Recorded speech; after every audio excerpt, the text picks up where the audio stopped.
Alam nyo, talagang napakabilis ang pagbabago ng ihip ng hangin na kung sa mga nakaraang araw ay talagang sunod-sunod yung mga pag-atake at talagang pag-iingay na mga sabihin natin na ito po yung mga anti-Duterte na kung saan ay minamadali po, di ba, yung pagsusulong na impeachment laban po kay VP Sara Duterte. Pero ngayon, biglang mga nanganahimik ho mga kababayan at nakabibingi itong kanilang katahimikan at lalo na ho siguro yung mga magiging miyembro po ng prosecution panel at yung kanilang tagapagsalita.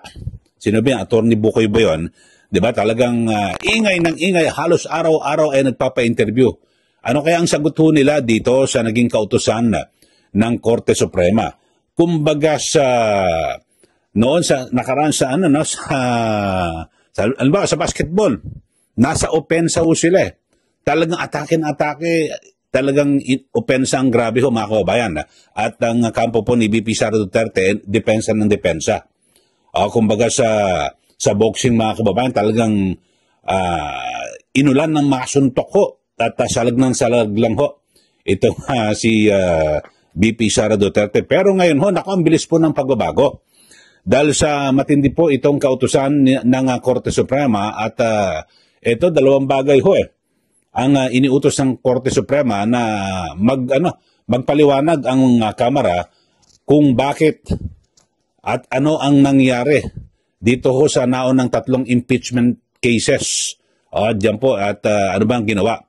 At siyempre, meron ho bang kapangyarihan ng Secretary General na ipitin, patulogin ang nasabing kaso? At yun lang gusto mong laman ng Korte Suprema. At ang matindi ho dyan, lahat po ng 215 na pinasasagot po under oath, kinakailangan, pinasumpaan, yung kanila magiging salaysay, nako grabe ho, dahil sa mismo nanggaling sa kampo po ng administrasyon, di ba, may mga sinasabi na, kaya kami pumirme sa impeachment ay dahil sa baka ipitin yung paglalabas ng kanilang budget. Ayun siguro alam niyo naman ho mga kababayan kung sino-sino yun, Pero ito, sasampulan ko lang ho mga kababayan dahil sa ito pong si Congressman Toby Chanco, nagpahayag din na kung saan parang kinukumpir man niya ho mga kababayan na mabilisan ho yung yung pagpapapirma dito po sa ika-4 na impeachment complaint, yung sa huling araw na ng sesyon. Kasi ang sinasabi ho ng Korte Suprema na dapat kung pipirma ka sa isang itong mahalagang dokumento, dapat binasa ho itong impeachment case. Binasa ng maigi, naintindihan ng isang kongresista tapos pumirma. Kung bakit siya pumirma, ganun ho mga kababayan dapat ho. Kasi hindi lang itong simple na basta, sige, pirma. Ito, pakinggan ho natin yung binabang ito ni Congressman Toby Chanco na kung saan, parang naging mabilisan po. Yung pirmahan na nangyari. Ito ha. So, yung bagay na yun, hindi ko naman kayang pagdesisyonan. I mean, yun yung problema on my part. Hindi ko siya mapagdesisyonan ng ganun ng isang araw. Hindi ko naman rin inakala na kailangan ko magdesisyon ng ganun kabilis. Kasi sabi ko, kung June 2 rin naman mapag-uusapan yan sa Senado, baka nga kaya ngayon pinag-uusapan, para pag-isipan mo over the break. Yun ang iniisip ko. So, hindi ako So, nagulat ka rin na parang it was all done and dusted in one day? Hindi, yun. Sinabi sa akin na transmit na nila. So, okay. Tsaka syempre, kailangan pa-check sa abogado ko, bigyan ako ng briefer. Talagang dapat pag-isipan na mabuti because it's not only the legal issue, it's not only the issue of the impeachment, it is the issue na kung ano ang mangyayari sa ating bansa dahil sa issue na to. So, yun ang mas malaking picture sa akin. Hindi ko tinitignan lang kung ano yung complaint. Tinitignan ko kung ano yung epekto nito doon sa ating bansa. So, basically, yun yung parang yung initial words ni President Bongbong Marcos na ayaw kasi magkakagulo lang yung bansa. Hindi ba tayo nagkakagulo ngayon? Di ba? Nagkakagulo na nga, di ba? Okay, so yun po ang pahayag ni Congressman Toby Chanco na yung huling araw ng sesyon ay yun, pinapirma raw po itong ika-4 na impeachment. So, kanyang kinukumpirma. Kasi ayaw niyang pirmahan Ang gusto niya ho ay talagang basahing mabuti at ikukonsulta niya sa kanyang abogado kasi yung mga aspetong legal Yun po ang hinahanap ng Korte Suprema na talagang patunayan nyo, nabasa nyo ba? Ang sinasabi, nasa 32 pahina yung impeachment complaint at pagkabasa mo, naintindihan mo ba? Kung naintindihan mo, kung ika ba ay pabor, pirmahan mo. Yun ho, bahay nako, 215. Lahat bang pumirma ay naintindihan? Dito po sa impeachment, yan po ang malaking tanong at aabangan po natin kung ano ang kanila magiging paliwanag ho rito. Pero alam nyo ho ba, itong si Congressman Rodante, o si Senator, o dating Congressman po siya, no? Si Senator Rodante Marcoleta, meron siyang mga barkada ho dyan, no? Sa mababang kapulungan ng Kongreso. Siyempre, matagal ho siya na naging kongresista at pati noong 19th Congress. Meron siyang biniro at tinatakot na alam niya ho na pumirma pero hindi po naintindihan. Pakinggan ho natin ito pong si Senator Rodante Marcoleta. Ayan, momento na nagsilbing ebidensya. Mabigat ito. Oo. Paano kung matanong ang isa sa kanila, naiintindihan mo ba ito? Pakala ko ba pumirma ka rito eh. Nakapirma ka na personal mong... May biniro nga ako eh. Opo. Biniro ko lang naman. Marami akong kaibigan naman sa house eh. Opo. Maraming tayo mga binibiro kayo. Sabi ko, bro, Opo. pumirma ka pala. Senator Judge ako eh. Oo. Para naman ka ako magkaroon ka naman ng pagkakataon na ikaw ay matanong naman dun sa impeachment court. Kung sakasakaling magkakaroon. Opo. Isasuggest ko isa ka sa mga witnesses. Ako na naman nangyayari ko dyan. Papatawad. Ikaw naman ka ako testingin lang naman kita kung ano eh. Oo nga naman. Kasi nung una tayong nag-usap, sinabi mo, anong magagawa ko? Mababasa ko ba yan Napakakapal niyan pagkakanya kinakailangan pumirma ka agad. Paano ko mababasa yan? Pagka pinatawag mo ako dyan, ganyan, siyempre, iibahin ko na yung sagot ko. Sasabihin ko, sasabihin ko, binasa ko. Opo. Di kung nabasa mo, naintindihan mo. Yung susunod kong tanong ngayon. Opo. Malalaman ko ngayon kung talaga naintindihan mo. Huwag mo na nga akong isasama dyan. Sabi na naman niya. Hindi pwede. Kailangan may sample naman. 215 kayo Oo nga po. Naman lang 10% kinakailangan tumayo dyan. Maano ko naman, matanong ko naman kayo. Magkakakilala naman tayo Oo. Sabi niya, utang na loob, huwag mo naman akong, kahit na biro lang ako, kinakabahan. Alam mo yung palang doon palang sinasabi ko sa inyo, magkakaalaman tayo. Paano mong pananagutan? Oo. 30, kung hindi ko nagkakamali, 32 pages yung petisyon.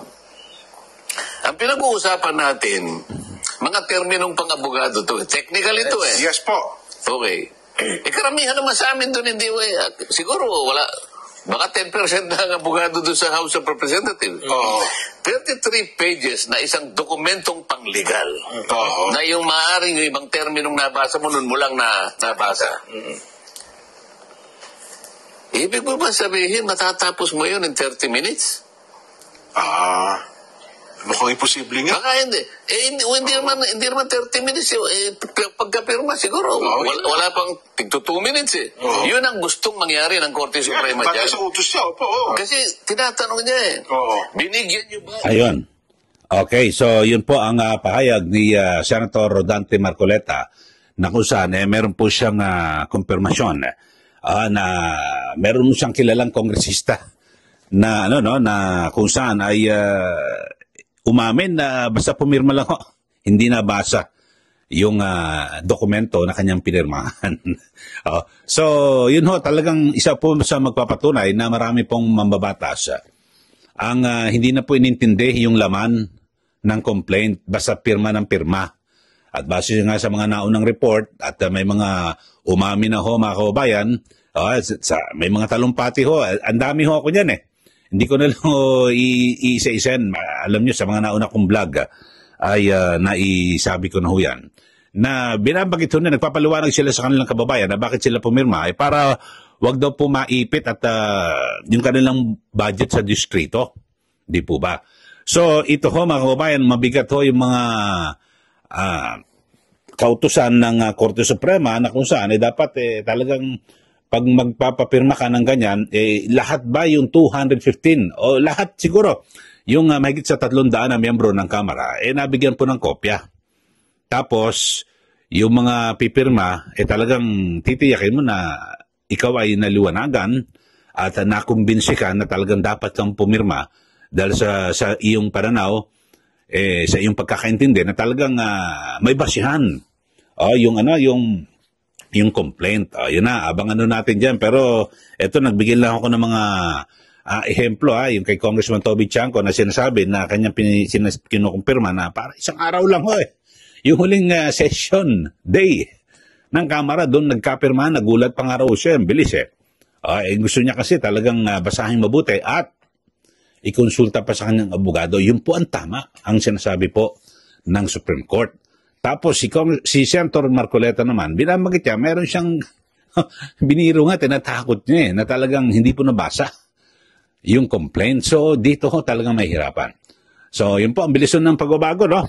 Yung ihip ng hangin, mga kababayan, at talagang naman yung kapalaran. Kung noong una, nang talagang halos araw-araw po nagpapa-interview itong mga magsisilbing prosecutor sa impeachment na kung saan dapat ituloy niyan. Talagang binibira po nila ang Senado na forthwith pati yung mga nagpapakilalang legal expert na pag nakita mo naman, inugat mo naman, talagang anti-Duterte, dapat forthwith. Meron pang nagsalita dyan, di ba? Sina Attorney Christian Monsod, dating Associate Justice Carpio, ang dami ho, mga sinasabing mga legal luminaries, yung mga eksperto di umano, na dapat mabilisan. Buti na lang, ang ginawa ko ng Senado, pumreno muna. Oo, sige. Pero doon muna tayo sa unang step. Alamin muna ang jurisdiction, sabi nga ni Senator Alan Peter Cayetano. Baka naman nagmamadali kami tapos yung pala, hindi naman pala amin dapat yan. O hindi namin dapat nagawaran. Wala. Resolbahin mo na ang jurisdiction. Yun ho ang ginawa ho ngayon ng Korte Suprema. Inaalam lahat at para kung mag-isano kwentas klaras, malaman at ito ho ang kanilang pagbabasihan sa mga naunang petisyon na pinagsama-sama na kung saan nagdanais ay patigil yung impeachment trial laban po kay BP Sara na nakahain po sa Senado noong 19th Congress. Iba pa ho yung issue kung yan po ay tatawid sa 20th Congress dahil sa abangan natin sa July 29. Makatapos po isang araw na sona ng Pangulo, nako, grabe ho, titignan ho natin yung mga debate ho dyan.